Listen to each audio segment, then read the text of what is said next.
കോട്ടയം വൈക്കം തലയോലപ്പറമ്പ് തലപ്പാറയിൽ കാറും ലോറിയും കൂട്ടിയിടിച്ച് 2 പേർ മരിച്ചു. കരിപ്പാടം സ്വദേശി മുർത്താസ് അലി, റഷീദ്, വൈക്കം സ്വദേശി റിദ്ദിഖ് എന്നിവരാണ് മരിച്ചത്.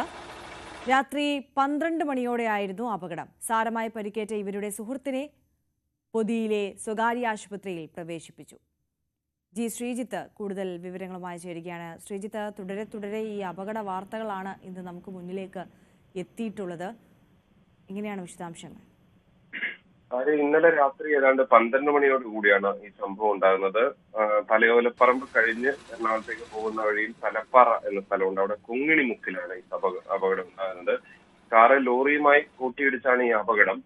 അപകടത്തിൽ ഉണ്ടായ ഉടൻ തന്നെ നാട്ടുകാരും മറ്റും രക്ഷാപ്രവർത്തനം നടത്തിയിരുന്നു. ഈ 3 പേരെയും ആശുപത്രിയിൽ പ്രവേശിപ്പിച്ചിരുന്നു.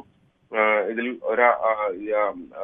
മുർത്താസ് അലി, റഷീദും 27 വയസ്സാണുള്ളത്. ഒപ്പം തന്നെ വൈക്കം സ്വദേശി റിദ്ദിഖ് 29 വയസ്സ്. ഇവർ രണ്ടുപേരുമാണ് മരിച്ചത്.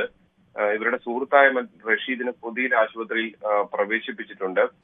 റിദ്ദിഖിന് മുട്ടുചിറയിലെ ആശുപത്രിയിലാണ് ആദ്യം പ്രവേശിപ്പിച്ചിരുന്നത്. ഈ മുർത്താസിനെ പൊതിയിലെ ആശുപത്രിയിലും പ്രവേശിപ്പിച്ചിരുന്നു. പക്ഷേ ഇവരുടെ ജീവൻ രക്ഷിക്കാൻ ആയിട്ടില്ല.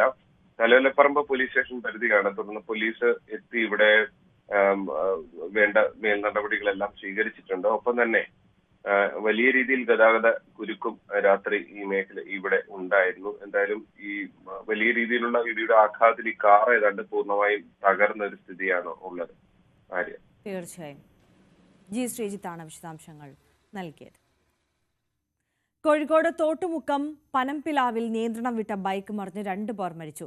കക്കാടംപൊയിൽ നിന്ന് വന്ന ബൈക്ക് റോഡരികിലെ പറമ്പിലേക്ക് തെന്നി വീണായിരുന്നു അപകടം. ചൂളാട്ടിപ്പാറ സ്വദേശികളായ സൂരജ്, മുഹമ്മദ് ഷാനിദ് എന്നിവരാണ് മരിച്ചത്.